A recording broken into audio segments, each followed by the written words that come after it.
정도 없고. 괜찮으죠? 아, 이제 반가워요. 또 싶은데. 점심 식사하셨어요? 아, 비 많이 주셨네. 잠시만. 아이고, 어떡해.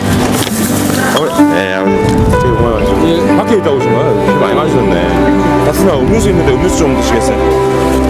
네, 잠시만요. 아이고, 죄송합니다. 죄송해요, 아버지. 이거밖에 못 드려서. 죄송합니다, 아버지. 네, 죄송합니다.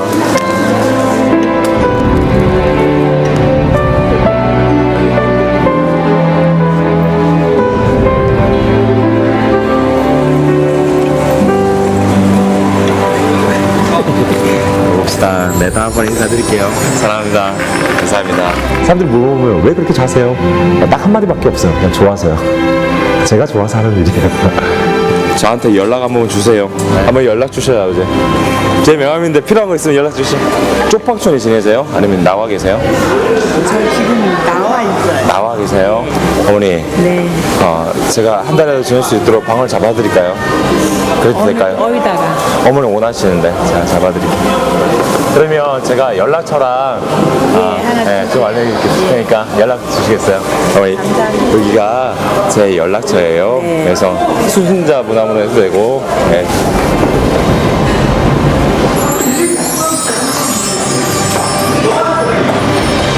마지막 목적은 그거였던 것 같아요. 내가 기억되지 않고 예수님만 기억됐으면 좋겠다는 생각에 제 이름보다 사람들이 다 그것만 기억하는 거예요. 예수님은 정말 누구나 쓸 수 있잖아요. 저작권 없잖아요. 그래서 예수님만 기억되는 거예요.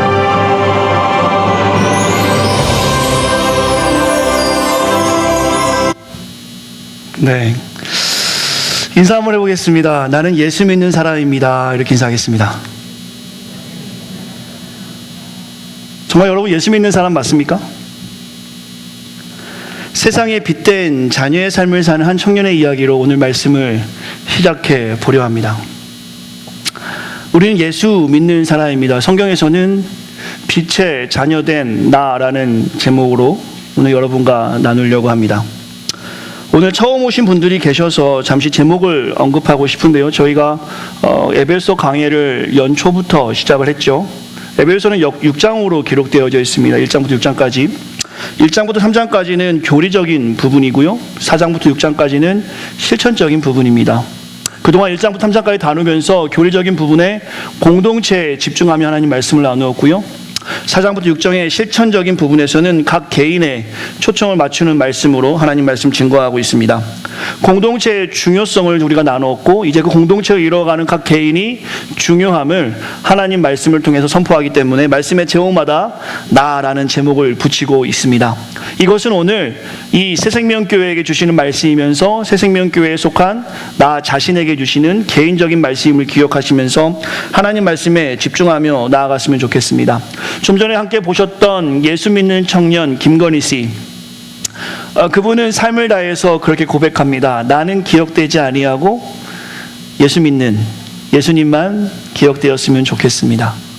저와 여러분이 오늘 이 청년의 고백이 말씀이 끝나고 난 후 교회당을 나가고 여러분의 일터, 삶의 현장 혹은 학업 현장에 들어갔을 때 그러한 마음으로 여러분이 살아간다면 분명히 우리를 통해서 하나님의 역사들이 드러나게 될 것입니다.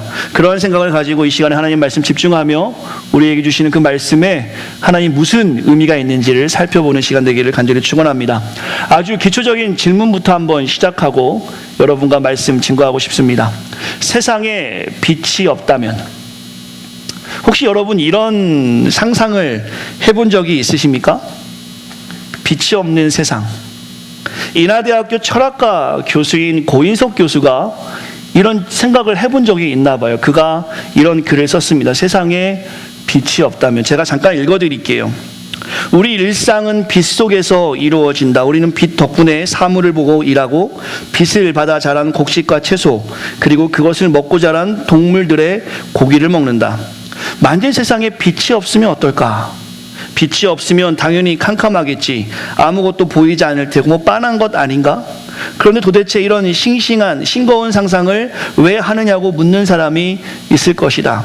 혹은 이 질문에 세상에 빛이 없다면 라는 질문에 손전등을 나는 켜겠어 라는 사람이 있을 것이다. 혹은 옆에 폰이 있는데 손전등은 무슨 폰만 켜도 꽤 환해지잖아. 아쉽지만 이 답은 안 되겠다. 손전등이나 휴대폰 액정 화면을 켠다는 것은 세상에 빛이 없다면이라는 가정을 깨트리는 셈이다. 빛이 없다는 가정은 캄캄해서 앞이 전혀 보이지 않고 손전등도 촛불도 켤 수 없는 상황을 말한다. 결론에서 이 교수님은 그렇게 이야기합니다. 처음 물음, 세상에 빛이 없다면으로 돌아가자. 이 물음은 이제 아주 심각하고 심지어 암울한 느낌을 주는 물음이 되었다. 어떤 방법을 써도 아무것도 볼 수 없을 뿐만 아니라 아무 온기도 없는 세상이라니. 빛이 없는 세상에서는 아무 식물도 살아갈 수 없고 따라서 아무 동물도 생존할 수 없다. 그러고 보니 조물주가 세상을 창조할 때 맨 먼저 빛을 만들었다는 창세기의 서술은 아주 합리적인 이야기다. 따지고 보면 사실 세상에 빛이 없다면 어떨까라는 질문은 좀 이상한 질문이다. 그건 거의 세상이 없다면 어떨까라는 질문과 비슷하기 때문이다. 그리고 다행히 이 세상은 빛으로 가득 차 있다. 이러한 이상한 질문에 잠시 머리를 아프겠다면 필자를 용서하시길 하고 글이 마무리됩니다. 철학가 교수의 글 같습니다. 그렇죠? 뭐 이런 질문이 있고 이런 글을 쓰나 사실은 그 내용 중에 과학적인 빛의 정의를 설명하는 내용도 있습니다. 그러나 결론은 이와 같습니다. 빛이 없다면 세상이 없는 것과 같다. 오늘 이 말은 여러분과 제가 조금 기억하면서 하나님 말씀을 나누어야 합니다.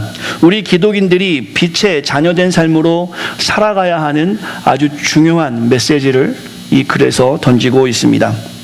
서론에서 저와 함께 보셨던 빛의 자녀처럼 사는 그 영상 속에 있는 청년이 있기에 그 겨울 따뜻하게 보내는 몇 분의 어른이 계신 것처럼 오늘 우리가 말씀에서 큰 은혜를 받고 도전받아 빛의 자녀로 살아갈 때에 각박하고 어두운 이 세상에 조금은 여유 있고 조금은 따뜻하게 밝아지는 모습을 우리가 확인할 수 있기 때문입니다.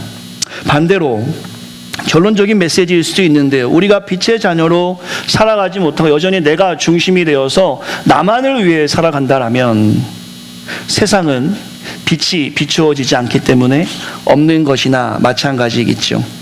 말씀의 주제에서 오는 영광의 무게를 이 시간에 경험하시는 마음으로 하나님 말씀 들으시길 바랍니다.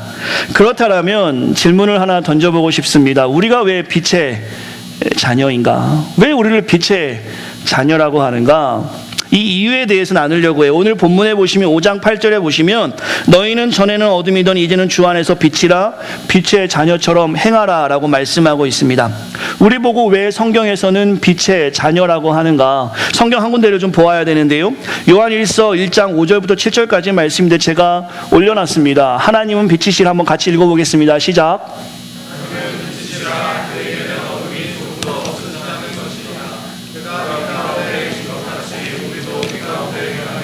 우리를 모든 죄에서 깨끗하게 하실 것이요. 아멘. 우리가 구주로 고백하는 살아계신 하나님의 말씀인 성경에서 이렇게 말씀하십니다. 하나님은 빛이시라. 이 어두운 세상에 하나님이 빛으로 오셨습니다. 그리고 우리들은 하나님의 자녀입니다.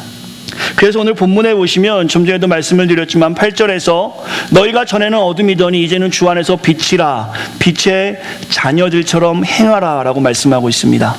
우리가 왜 빛의 자녀냐? 우리의 존재와는 아무 상관없이 이 땅에 빛으로 오신 그 하나님이신 그 하나님을 믿는 자녀의 삶을 살기 때문에 빛이신 주님의 자녀이기 때문에 우리를 빛의 자녀라고 성경에서는 말씀하고 있습니다. 이제는 우리가 더 이상 어둠 가운데 거할 필요가 없음을 성경에서 말씀하고 있는 것이죠. 그렇다면 오늘 본문에 좀 더 집중해 보시면서 오늘 성경에서는 빛의 자녀 우리와 대조되는 또한 비교되는 대상을 하나 더 성경에서는 말씀하고 있습니다. 빛의 자녀와 비교되는 대상은 바로 진노의 자녀입니다. 오늘 본문에 보시면 진노, 불순종의 아들이라는 표현으로 하나님께서는 말씀하고 있습니다. 좀 전에 서론에서 말씀을 나누었지만 오늘 저와 여러분들이 이 시간에 하나님의 자녀, 빛의 자녀로 이 자리에 앉아 있는가, 아니면 불순종의 아들, 진노의 자녀로 이 자리에 앉아 있는가, 오늘 말씀을 통해서 우리의 삶을 반추해 보시고 비추해 보시면서 내가 과연 어떠한 스탠스로 이 땅에 살아가고 있는지를 살펴보셨으면 좋겠습니다. 이것이 오늘 말씀의 중요한 핵심이죠. 서론에서 우리가 나누었죠. 빛이 없으면 세상이 없다. 이 중요한 명제를 좀 기억하시면 좋겠고요. 우리 기독인이 빛의 자녀로 살지 못하면, 빛이 없으면 세상이 없다라는 명제 가운데 우리가 그 명제로 들어가게 된다면 더 이상 이 땅은 소망이 없게 되는 것입니다. 하나님은 빛이십니다. 그리고 우리를 빛의 자녀라 부르셨습니다. 오늘 본문인 5장 앞에 4장에서 저 빛의 자녀와 진노의 자녀를 좀 더 쉽게 설명하는 말씀으로 새 사람과 옛 사람에 대해서 주님께서는 말씀해 주고 있습니다. 오늘 본문의 기준으로 본다면 빛의 자녀는 새 사람의 모습입니다. 그리고 진노의 자녀, 불순종의 자녀는 옛사람의 모습입니다. 4장에서는 그것에 대해서 명확하게 성경에서는 말씀해 주고 있습니다. 옛사람 진노의 자녀를 먼저 보면 에베소서 4장 17절부터 19절에서 그 옛사람에 대해서 말씀하고 있는데요. 제가 읽어드리죠. 너희는 이방인의 그 마음에 허망한 것으로 행함같이 하지 말라. 진노의 자녀, 옛사람에 대해서 성경에서는 허망한 것이라고 말씀하고 있습니다. 그 허망한 것이 무엇이냐? 계속 에베소 4장 17절부터 읽어드리면 그들의 총명이 어두워지고 그들 가운데 있는 무지함과 그들의 마음이 굳어짐으로 말미암아 하나님의 생명에서 떠나 있도다. 오늘 성경에서 빛의 자녀와 대조되는 진노의 자녀 혹은 불순종의 아들 혹은 옛사람은 하나님의 생명에서 떠나 있는 자임을 성경에서는 말씀하고 있습니다. 그들은 감각 없는 자가 되어 자신을 방탕에 방해하고 모든 더러운 것을 욕심으로 행하느니라. 즉 옛사람, 진노의 자녀, 오늘 우리가 주목하는 빛의 자녀와 반대되는 모습은 자기 욕심대로 살아가는 사람이라고 성경에서는 말씀하고 있습니다. 그리고 진노의 자녀, 오늘 본문에 보시면 5장 3절부터 5절까지 보시면 음행과 온갖 더러운 것과 탐욕, 누추함과 어리석은 말이나 희롱의 말, 더러운 자나 탐하는 자 곧 우상 숭배하는 자니 하나님 나라에서 기업을 얻지 못한다라고 진노의 자녀 혹은 불순종의 아들 옛사람에게 경고의 메시지를 분명하게 하고 계십니다. 여러분은 지금 이 자리에 진노의 자녀로 앉아 계십니까? 아니면 빛의 자녀로 앉아 계십니까? 이와 반대되는 빛의 자녀, 오늘 우리가 주목하고 지향하고 싶은 빛의 자녀의 삶을 한번 보도록 하겠습니다. 새 사람이라고 에베소서 4장 23절부터 29절에 말씀하고 있어요. 제가 읽어드리죠. 오직 너희는 심령을 새롭게 하여 하나님을 따라 의와 진리와 거룩함으로 새 사람의 옷을 입으라 라고 말씀하고 있습니다. 오늘 교회 오실 때 있을 것 같아서 질문하기가 좀 어려운 것 같아요. 어제 입었던 옷 그대로 입고 오시는 분 있죠? 네, 괜찮습니다. 어제 입었던 속옷을 그대로 입고 오신 분 있죠? 저번 주에 입었던 거 혹시 없을 겁니다. 그죠? 교회 오실 때 지난주에 입었던 속옷을 일주일 동안 내내 입으시다가 오늘 그대로 입고 오신 분이 계시다면 용서하고 들으십시오. 아마 없을 것 같아서 말씀을 드리는 거예요. 우리가 예수를 믿고 여러분과 제가 시간이 지남에 따라서 예전의 모습을 계속 갖추고 산다는 것은 냄새나는 모습밖에 우리가 내세울 것이 없다라는 것입니다. 마치 여러분이 더러운 옷을 입지 않는 것처럼 말입니다. 오늘 본문에서는 새 사람이라 말씀하시면서 의와 진리와 거룩함으로 새 사람을 입으라고 말씀하십니다. 그러면서 거짓을 버리고 분을 내어도 죄를 짓지 말고 해가 지도록 죄를 품지 말라 말씀하십니다. 도둑질하는 자는 도둑질하지 말고 가난한 자를 구제하라고 말씀하십니다. 자기 손으로 수고하여 선한 일을 하며 무릇 더러운 말은 너희 입 밖에도 내지 말라 말씀하십니다. 오직 덕을 세우는 말만 하라고 말씀하십니다. 선한 말을 하여 듣는 자에게 은혜를 끼치라라고 말씀하고 있습니다. 이것이 새 사람의 모습이고 이 모습이 오늘 본문의 빛의 자녀의 모습으로 5장 3절 4절 9절에서 말씀하고 있는데요. 음행과 온갖 더러운 것과 탐욕은 너희 중에서 그 이름조차도 부르지 말라. 이는 성도에게 마땅하지 않으니라. 마지막 반문에는 감사하는 말을 하라라고 말씀하고 있습니다. 오늘 성경에서는 명확하게 우리에게 말씀하고 있는 것이 무엇이냐면 너희가 전에는 어둠이었다라고 말씀하고 있습니다. 우리의 삶을 한번 바라보시길 바랍니다. 저와 여러분이 얼마나 어두운 곳에 많이 살았습니까? 들키지 않으려고 얼마나 노력하며 사는지 모릅니다. 혹은 우리의 삶을 돌아보면 좀 전에 우리 대표 기자가 기도했던 것처럼 감히 하나님 앞에 나올 수 없는 죄를 가지고 우리는 살아간단 말입니다. 그러나 우리 주님께서는 분명하게 말씀하십니다. 너희가 전에는 어둠이었지만, 너희가 전에는 옛사람이었지만, 너희가 전에는 진노의 자녀였지만 이제는 주 안에서 빛이라. 빛의 자녀들처럼 행하라. 우리 주님께서 오늘 우리에게 분명하게 말씀하십니다. 이 신칭의 우리의 의로움을 칭해 주시는 것처럼 우리의 결과, 우리의 모습, 우리의 상황과는 상관없이 너가 나를 믿으면, 너가 예수를 믿으면, 너가 예수 믿는 사람이라면 너는 이제부터는 빛의 자녀다라고 분명하게 성경에서는 우리에게 선언해 주시고 있습니다. 그러면서 우리에게 분명하게 말씀하십니다. 빛의 열매를 맺어야 되는데 착함과 의로움과 진실함에 대한 열매에 대해서 주님께서는 분명하게 또한 강조하고 있습니다.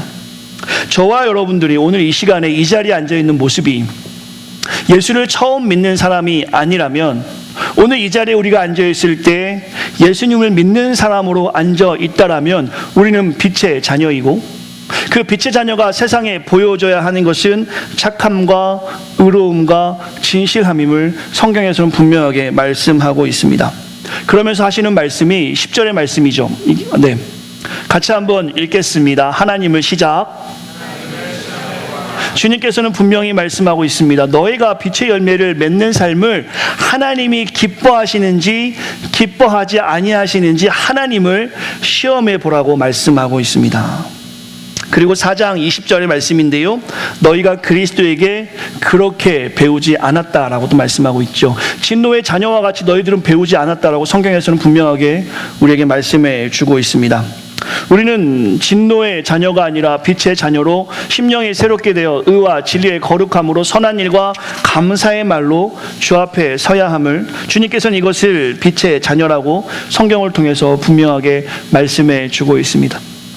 오늘 말씀은 저와 여러분의 삶을 한번 돌아볼 수 있어야 합니다.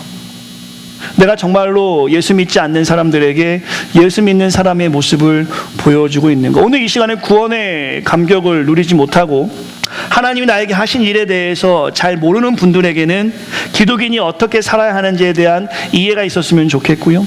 오늘 이 자리에 앉으셔서 하나님이 나를 사랑해 주셔서 2000년 이 땅에 오시고 그가 십자가에 못 박혀 죽으신 피 묻은 십자가의 복음이, 피 묻은 십자가의 사랑이, 피 묻은 십자가의 그 놀라운 은혜가 오늘 나와 관련이 있다면, 오늘 여러분과 저의 삶이 진노의 자녀, 옛사람의 모습인지 혹은 지금 내가 빛의 자녀, 새 사람의 모습인지를 이 시간에 우리의 삶을 반추해 볼 수 있어야 합니다. 좀 전에 제가 이신칭의를 말씀드렸습니다. 우리는 여전히 죄인입니다. 하나님 우리를 보실 때 전에도 한번 설명을 드렸지만 이렇게 다이렉트리 보지 아니하시고 이제 예수 그리스도를 통해서 우리를 봐주시겠다는 말입니다. 예수 그리스도 때문에 우리가 의롭게 됐다고 선언해 주시는 것입니다. 예수 그리스도가 빠지면 여전히 우리는 죄인입니다. 여러분과 제가 죄를 짓고 살아가는 것은 우리가 다 이야기하지 않아도 각자가 각자의 삶을 볼 수 있습니다. 근데 사랑이 많으신 하나님은 우리를 그냥 보지 아니하시고 그리스도가 이 땅에 오셔서 십자가에 죽으심으로 우리의 모든 죄의 책임을 전가시켰기 때문에 이제 이대경 너는 죄인이지만 너를 직접적으로 내가 보지 않고 그리스도를 통해서 너를 보겠다. 그리스도를 통해서 볼 때 우리가 의롭다 됐음을 하나님께서 선언해 주셨다라는 것이죠. 여러분과 제가 오해하는 것이 나는 여전히 죄인인데, 제가 가끔 성도들한테 묻습니다. 오늘 죽어도 구원 받았습니까? 천국 갈 수 있습니까? 곰곰이 고민합니다. 어려울 것 같습니다. 진실하신 분이시죠? 왜 어렵습니까? 내 죄를 봤을 때 확신이 없습니다. 이 사실 자체가 우리가 하나님을 온전하게 신뢰 못하는 답변이라는 것입니다. 우리가 원래부터 뭘 잘해서 하나님이 구원해 주신 것이 아니라 여러분과 저는 아무것도 안 했는데 아무 공로 없이 하나님이 택해 주시고 하나님의 자녀 삼아 주셨다라는 것입니다. 원래도 죄인이었고 지금도 죄인입니다. 하지만 이제부터는 하나님이 너를 죄인으로 보지 않고 빛의 자녀로 보겠다라고 말씀하고 있는 것이죠. 이것이 오늘 본문의 말씀인 것입니다. 마태복음 5장 16절의 말씀을 성도님들이 아마 아실 것입니다. 글씨가 좀 작은데요. 제가 읽어드리죠. 이같이 너희 빛이 사람 앞에 비치게 하여 그들로 너희 착한 행실을 보고 하늘에 계신 너희 아버지께 영광을 돌리게 하라. 성경에서는 우리 주님께서 분명하게 말씀하십니다. 너희 빛이 사람 앞에 비치게 하여 너희의 착한 행실을 보고 하늘에 계신 하나님께 영광을 돌리라. 하나님께서는 죄 많은 이 세상에 우리를 구원하시고 빛의 자녀라고 말씀해 주셨습니다. 우리를 빛의 자녀로 이야기해 주신 것은 이 거대하고 포악하고 불확실한 세상에서 인생을 조금 더 편하게 살라고 우리를 부르신 것이 아니라 구원받은 우리들을 이 어두운 세상에 남겨두신 이유는 이 어둠 속에 익숙한 사람들에게 우리의 착한 행실을 통해서 우리의 빛을 통해서 그들 앞에 비추게 하여 그들이 빛을 보고 나올 수 있도록 도움을 주라고 우리를 축복의 통로, 복음의 통로, 빛의 자녀로 이 자리에 남겨두신 것입니다. 여러분의 학업의 현장에 여러분을 남겨두신 이유는, 여러분의 삶의 현장에, 여러분의 가정에 여러분을 있게 하신 이유는 이 어두운 세상에 동화되어 살아가라는 것이 아니라 이 어두움을 익숙하게 즐기는 사람들에게 우리가 빛의 자녀가 되어서 의와 진리와 거룩함과 선함을 가지고 그 사람들의 앞을 비추어 주어서 그들이 어둠 속에 나올 수 있도록 도움을 주라고 하나님 우리를 부르셨다라는 사실입니다. 이것이 오늘 우리가 빛의 자녀로 살아야 하는 중요한 이유일 것입니다. 그 진리의 빛을 우리 가운데 가지고 살아감으로 착한 행실을 세상에 보인으로 세상 사람들과는 전혀 다른 방식으로 살아감으로 선한 영향력을 줄 수 있어야 합니다. 사랑하는 성도 여러분, 이것은 도덕적, 윤리적 영향도 포함된다고 저는 생각합니다. 한 목회자가 이런 이야기를 했어요. 예수 그리스도 없는 도덕주의는 신학이 없는 윤리이다. 그리고 도덕이 없는 복음주의는 자기 만족적이고 소비적 영성이다. 저번 주에 저는 영적 비신자에 대해서 말씀을 드렸습니다. 교회는 오래 다니지만 비신자의 모습과 다를 것이 하나도 없는 사람들. 오늘 저는 어떤 목회자의 말씀을 통해서 도덕이 없는 복음주의는 자기 만족적이고 소비적 영성이다라는 말로 여러분에게 도전을 드리고 싶습니다. 우리가 생산력이 있는 영성을 갖는 것이 아니라 소비하는 영성으로 가지고 살아간다면 저와 여러분은 예수님의 제자가 될 수 없습니다. 이 땅에서 빛을 낼 수가 없습니다. 사랑하는 성도 여러분, 우리는 오늘 말씀을 통해서 빛의 자녀로 정직하고 영향력 있게 살아야 함을, 그리스도의 복음을 그렇게 함으로 전해야 하는 것을 하나님 말씀을 통해서 여러분과 나누고 싶습니다. 오늘 말씀은 살아계신 하나님의 명령이기도 합니다. 오늘 본문의 적용점 3가지를 가지고 여러분과 저에게 도전을 주고 싶습니다. 우리의 구체적 결단이 있었으면 좋겠습니다. 첫 번째인데요, 성도님 읽으실 수 있을지 모르겠어요. 한번 따라해 주시겠습니까? 우리는 배운 대로 살아야 합니다. 배운 대로 살아야 한다. 지난 시간 우리는 주님을 본받는 삶, 주님을 닮아야 한다라는 말씀을 가지고 나누었죠. 여기 공부하시는 분들 많이 계시니까, 혹은 공부도 한 번씩 이전에 해보셨으니까 제가 질문 한번 드리겠습니다. 여러분과 제가 시험 볼 때 배운 것을 써야 합니까? 아니면 내 생각을 써야 합니까? 예를 들어 보겠습니다. 시험 문제를 봤더니 제가 그 문제를 잘 모르는 거예요. 제가 이렇게 썼습니다. 교수님께, Dear 교수님, Dear Grade Professor, 내가 오늘 사실 문제는 공부한 부분이 안 나왔습니다. 제가 한번 공부한 부분을 적어보겠습니다 라고 내가 공부한 걸 쭉 적고 나오는 경험들 혹시 있으신지 모르겠어요. 혹은 질문을 이해 못해서 교수님, 애국가 한 소절 적어놓고 나가겠습니다. 동해물과 백두산이 라고 적어놓고 나가든지, 아니면 배운 것에 대해 전혀 몰라서 빈 종이로 놓고 나간다라면 우리 TA를 하시는 우리 서은광 집사님 점수 주시겠습니까? 네, 뭐 누구나 그런 점수, 은혜의 점수라고 해서 재수강을 신청해야겠죠. 점수 잘 받을 수 없습니다. 너무나 당연한 원리이죠. 우리 주님께서 말씀하십니다. 배운 대로 우리가 살아야 함을. 에베소 4장의 세 사람의 모습이 그런 모습 아니겠습니까? 오늘 본문의 빛의 자녀의 모습이 그런 모습일 것입니다. 하나님이 배운 대로 살 때 기뻐하시는지 안 하시는지 시험해 보라고 우리에게 말씀하고 있습니다. 마치 시험 문제는 이렇겠죠.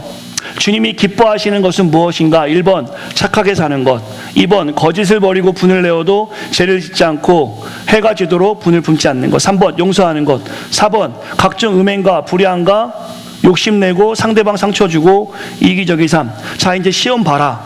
우리 주님께서는 오늘 말씀에서 시험해 보라고 말씀하십니다. 여러분은 몇 번을 선택하시겠습니까? 답은 몇 번입니까?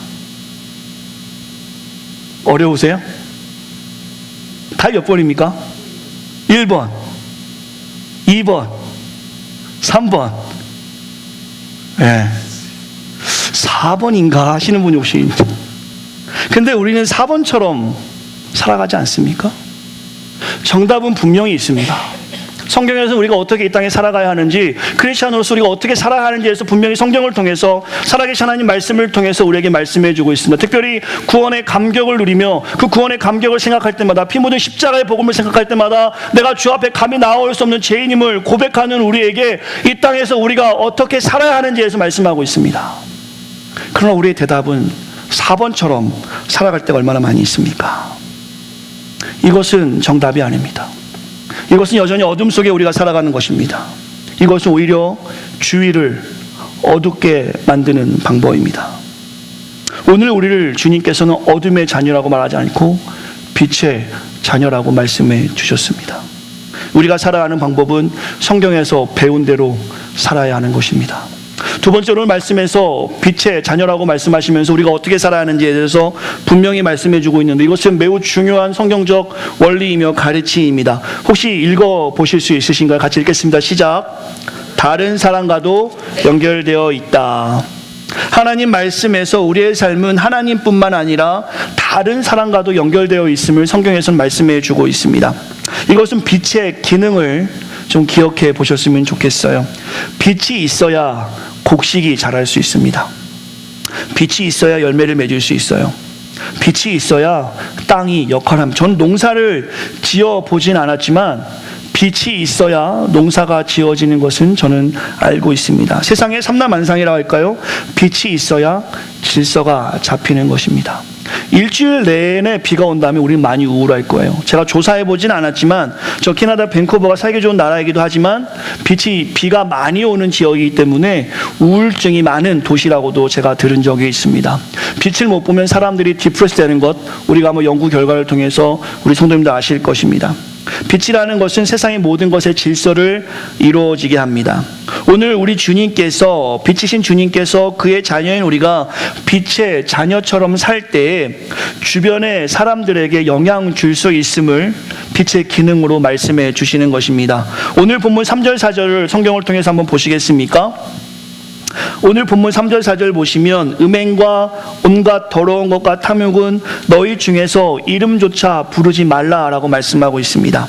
누추함과 어리석은 말, 또한 희롱하는 말은 마땅치 않다라고 말씀하고 있습니다. 이것은 왜냐하면 상대방을 죽이는 말이기 때문입니다. 오히려 상대방을 살리는 말은 뭡니까? 감사의 말을 하라고 성경에서는 분명히 말씀하고 있죠. 에베소서 4장 29절의 말씀을 우리 성도님들 기억하셨으면 좋겠어요. 선한 말을 하라. 좀 전에 제가 아이들에게 설교했는데 우리 성도님들 아실 겁니다. 밥을 공기에 넣어놓고, 밥통에 넣어놓고 한쪽에 놔두고 그 밥에다가 나쁜 말을 많이 했더니 곰팡이가 많이 피었고, 좋은 말을 많이 했더니 곰팡이가 적게 피었다라는 혹시 그런 연구 결과 혹은 그런 동영상을 보셨는지 모르겠어요. 저는 그게 결국에는 인생의 진리가 아닌가 싶습니다. 하물며 미물도, 생명이 없는 미물도 자신에게 좋은 말, 나쁜 말 했을 때 영향을 받는 것처럼, 하물며 하나님의 형상대로 만들어진 우리가 우리 안에서 사람을 깎아내리고 상처 주는 말로 얼마나 많은 사람을 죽이고 있는지, 하나님께서는 그렇게 우리에게 말씀하신 것이 아니라 이것은 성도에게 마땅치 않음을 말씀하시면서 감사의 말을 하라라고 말씀하고 있습니다. 빛이 있어야 곡식들이 자라고 열매를 맺는 것처럼 우리가 오늘 빛의 자녀처럼 살아야 나만이 아닌 나와 밀접하게 연결되어 있는 가족들, 부부들, 혹은 지인들, 혹은 직장의 동료들, 세상을 살릴 수 있음을 성경에서 말씀해 주고 있습니다. 또한 이것은 궁극적으로 하나님 나라에 상속받는 상속자의 삶일 것입니다. 계속 읽진 않았지만 5절에 보시면 빛의 자녀로 우리가 살지 못할 때 하나님 나라의 상속을, 하나님 기업을 받지 못함을 성경에서 말씀하고 있습니다. 저는 동부에서 왔는데 우리 성도님들 쉐이크쉐이크 버거라고 아시나요? 네, 서부에는 인앤아웃 버거가 있고요, 동부에는 쉐이크쉐이크. 중부는 뭐가 있다고 그랬죠? 뭐 없습니까? 여기 어바나의 그 푸드홀인가 거기 가면 햄버거 맛있던데요. 어쨌든 쉐이크쉐이크 버거가 한국에 들어갔죠, 그죠? 그 햄버거를 들여온 기업이 SPC라는 그룹입니다. 전 잘 몰랐는데 파리 크라상을 하는 그룹인데요. 그 그룹에서 SPC 그 부사장이 그 그룹의 오너의 아들인데 그가 쉐이크쉐이크 버거를 가지고 들어온 거예요. 그래서 그 그룹 내에서 입지가 좋았나 봐요. 그러나 그가 얼마 전에 액상 대마를 피다가 구속되면서 보직이 해임되고 경영에서 영구히 배제되었다는 기사를 본 적이 있습니다. 오늘 우리가 빛의 자녀로 살지 못하면 아무리 능력 있는 삶을 이 땅에서 살더라도 진노의 자녀가 산다면 하나님 나라의 기업을 받지 못하는 것입니다. 하나님의 상속자가 될수록 그것은 영영 죄의 자리에 머무는 것이 되겠죠. 우리가 오늘 본문의 말씀 빛의 자녀로 살아갈 때 세상에 영향력을 주는 것이며 또한 그것은 영원한 하나님 나라의 기업을 상속받는 일이 됩니다. 사랑하는 성도 여러분, 우리의 삶이 우리만의 삶이라면 이렇게 신앙생활 하셔도 됩니다. 여러분만을 위해서 사시고 여러분만을 위해서 예배하시고 여러분만을 위해서 이 땅에 사셔도 전혀 문제가 없습니다. 그러나 우리는 우리만을 위해 이 땅에 살아가는 것이 아니라 우리가 만난 수많은 사람들에게 영향을 끼치라고 하나님은 우리를 부르셨다는 사실을 오늘 기억하시길 바랍니다. 이것이 빛의 자녀의 두 번째 적용점이겠죠. 세 번째는 이것입니다. 같이 읽어볼 수 있겠습니까? 시작. 열매를 보여야 한다. 매우 중요한 부분인 것 같습니다. 오늘 본문에서는 빛의 열매는 8절에 보시면 착함과 의와 진실하고 말하고 있습니다. 착함은 뭡니까? 옳은 것을 구하는 것이 착한 것입니다. 의로움은 뭡니까? 벌을 받지 않도록 살아가는 것이겠죠. 성경의 말씀을 지키며 사회법을 지켜나가는 것입니다. 또한 진실함은 뭡니까? 숨김이 없이 살라는 것이죠. 그것은 거짓말하지 않고 살아가는 것입니다. 불의하지 않는 것이죠. 이것이 우리가 맺어야 하는 열매들입니다. 정말 우리가 빛의 자녀로 이 땅에 살아간다라면, 이제부터는 빛의 자녀처럼 행한다라면 우리 안에 숨기는 것이 있어서는 안 됩니다. 우리 안에 법을 어겨가는 삶이 있어서는 안 됩니다. 우리 안에 그릇된 것을 행하는 모습이 있어서는 안 된다라는 것입니다.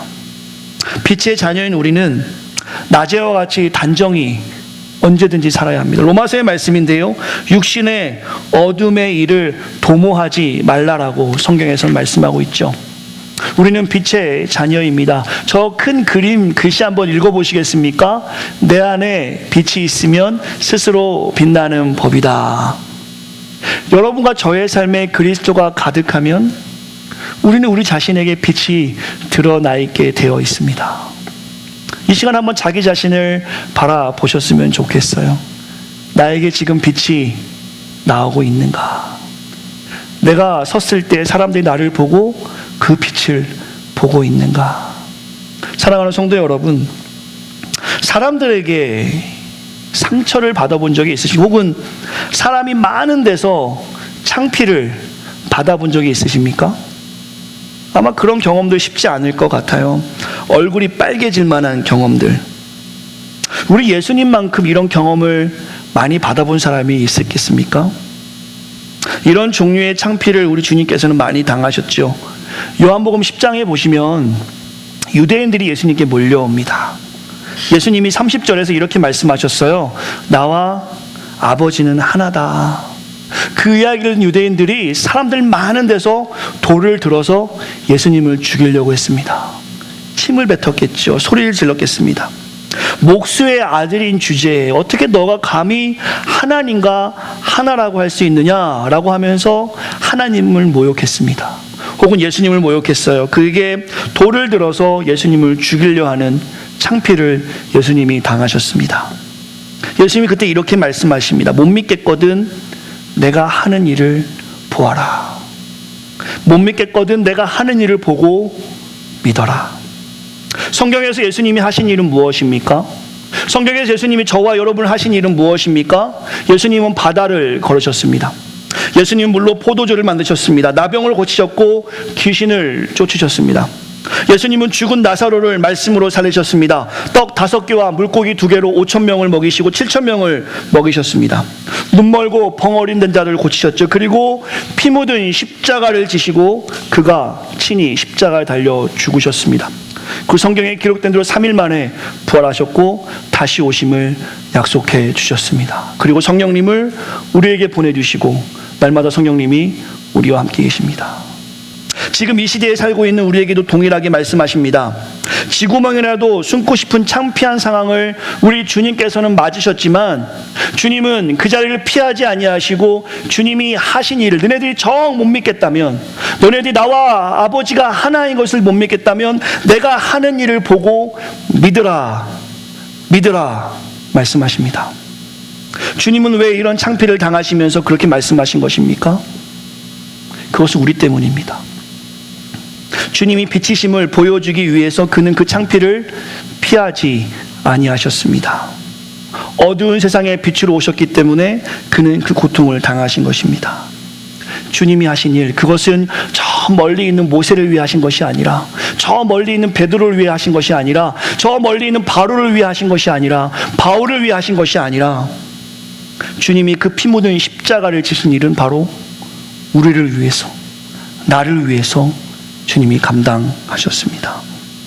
이것이 복음이고, 이 복음이 여러분과 저와 관련 있는 하나님의 말씀이라면 오늘 우리는 빛의 자녀로 살아야 합니다. 우리 찬양팀 앞으로 나와주시면 좋을 것 같습니다. 예수님께서는 우리에게 약속해 주셨습니다. 내게 주신 자 한 사람이라도 내가 잊어버리지 않겠다. 내게 주신 자 중에 내가 한 사람이라도 잊어버리지 않겠다라고 주님 말씀하십니다.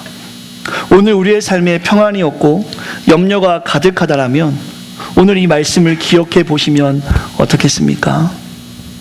여러분이 믿음으로 주님을 받아들였다라면, 정말 내가 예수 믿는 사람으로 주 앞에 섰다라면, 내가 예수 믿는 사람 이대경입니다, 예수 믿는 사람 누구누구입니다라고 우리가 살아가고 있다라면, 그리고 지금 오늘 말씀처럼 이제는 우리가 어두움에 있었지만 이제는 빛의 자녀라는 그 하나님의 말씀이 나와 관련되어 있는 하나님의 말씀이라면 여러분이 이제는 평안히 사셔도 좋습니다. 왜냐하면 하나님은 하나님에게 주신 그 영혼 한 사람도 잊어버리지 않겠다라고 분명히 말씀해 주셨습니다.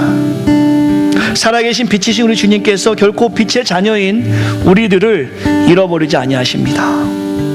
오늘 말씀 속에서 저와 여러분들이 꼭 기억하였으면 좋겠어요. 그리스도의 피 묻은 십자가가 나를 위한 십자가이고, 그가 부활하신 것이 나를 위해 부활하셨으며, 그가 이 땅에 다시 오셔가신 그 약속이 나에게 주신 약속임을 고백하신다라면 오늘 이 어두운 세상에서 우리는 빛의 자녀로 살아가야 합니다. 의롭게 살아가는 거요, 선하게 살아가는 거, 거룩하게 살아가는 거 매우 어려운 일입니다. 힘든 일입니다. 사람들에게 상처 주지 아니하고 내가 희생하고 낮아지고 용서하고 살아가는 것은 매우 어려운 일입니다. 그러나 2000년 전에 그리스도께서 십자가를 지신 그 일도 우리 예수님께는 매우 어려운 일이었습니다. 할 수만 있거든 그 잔을 옮겨달라고 하나님께 기도할 정도로 예수님이 지신 십자가는 매우 힘든 일이었습니다. 하지만 그가 그 십자가를 감당했을 때 죄로부터 우리가 자유해졌습니다. 오늘 저와 여러분들이 빛의 자녀로 다짐하는 의로움, 진실, 선함, 이것은 매우 어려운 일이지만 주님이 그 어려움을 감당하셔서 우리에게 자유함을 주셨기에 우리도 오늘 그 어려움을 감당해야 합니다. 이것이 빛의 자녀이고 하나님의 자녀겠죠. 오늘 말씀의 3가지의 적용점을 다시 한번 말씀드립니다. 우리는 빛의 자녀로 배운 대로 살아야 합니다. 우리는 빛의 자녀로 하나님뿐 아니라 다른 사람과도 연결되어 있음을 기억하며 본이 되는 삶을 살아야 합니다. 3번째로 우리는 빛의 자녀로 열매 맺는 삶으로 살아서 그 열매를 사람들에게 보여줄 수 있어야 합니다. 오늘 강력한 도전이 우리에게 있었으면 합니다. 하나님 말씀을 믿고 그냥 나를 위해서 신앙생활하는 것이 아니라 하나님이 세우신 이 공동체를 위해서 또 우리의 사명을 위해서 오늘 하루 묵묵하게, 비록 우리가 이 세상을 변화시킬 수 없지만 우리의 가정에서, 우리의 직장에서, 우리의 동료들에게 빛의 자녀의 모습을 보일 수 있는 사랑하는 새생명 온 성도가 되시기를 간절히 소망합니다. 하나님께 영광 돌립니다. 함께 찬양하시면서 이 시간 오늘 말씀을 기억하며 선포하며 나가겠습니다. 우리 박수 치면서 나갈까요? 빛을 발하라, 주가 너의 영광을 아멘.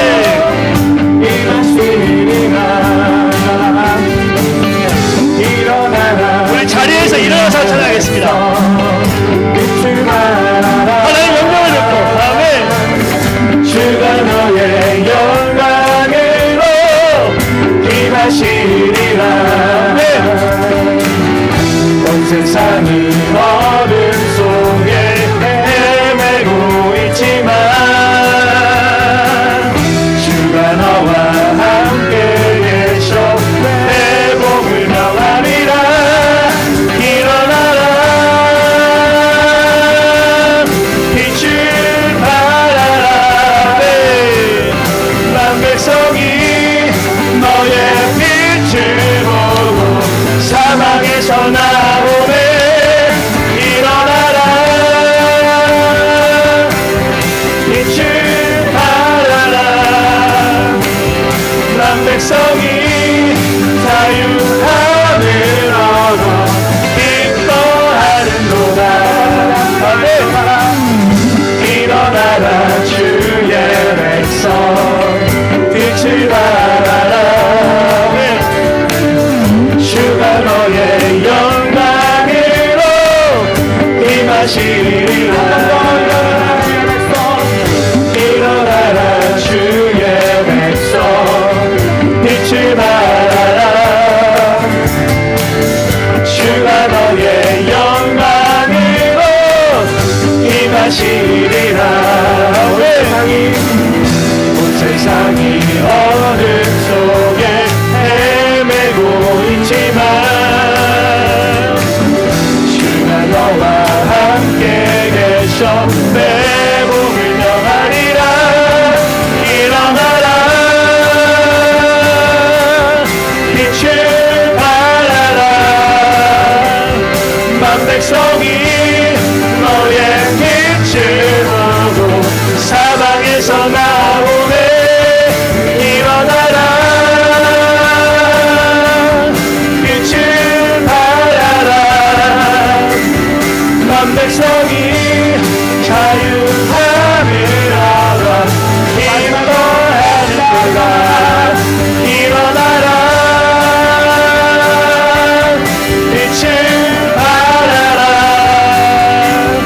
만 백성이 자유함을 얻어 사방에서 나오네. 일어나라, 빛을 발하라. 만 백성이 자유함을 얻어 기뻐할도다. 하나님께 영광의 박수 올려드리겠습니다. 아멘.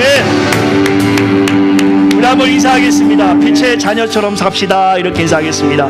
빛의 자녀처럼 삽시다. 빛의 자녀처럼 삽시다. 제가 축도하고 모든 일 마치도록 하겠습니다. 이제는 우리 주 예수 그리스도의 은혜와 하나님의 크신 사랑과 성령님의 감화내주 교통 충만한 은혜가 이 시간 우리를 빛의 자녀로 칭해 주시고 우리에게 열매를 요구하시는 하나님 앞에 겸손히 나아가는 사랑하는 성도들 머리 위에, 기도하는 제목 위에, 이들의 삶의 현장 위에, 학업의 현장 위에, 자녀들 위에, 또한 귀한 사명의 공동체 위에 이제부터 영원토록 함께 있기를 간절히 축원하옵나이다. 아멘. 아멘.